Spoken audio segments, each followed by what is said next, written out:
السلام علیکم ورحمۃ اللہ وبرکاتہ۔ امید ہے کہ آپ خیریت سے ہوں گے۔ انبیاء کرام علیہ السلام کے مسنون دعاؤں کا ذکر چل رہا ہے۔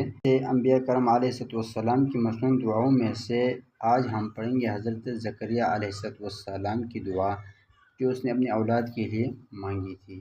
حضرت زکریا علیہ السلام کی دعا کا ذکر سورہ مریم آیت نمبر 4 اور 5 میں ہے۔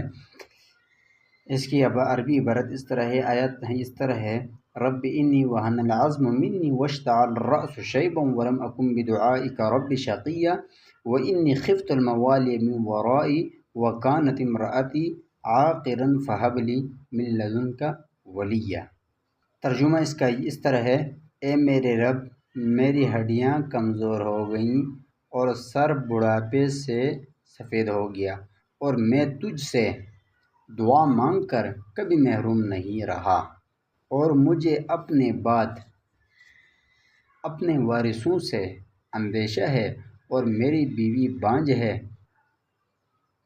پس مجھے اپنی طرف سے ایک وارث عطا فرما۔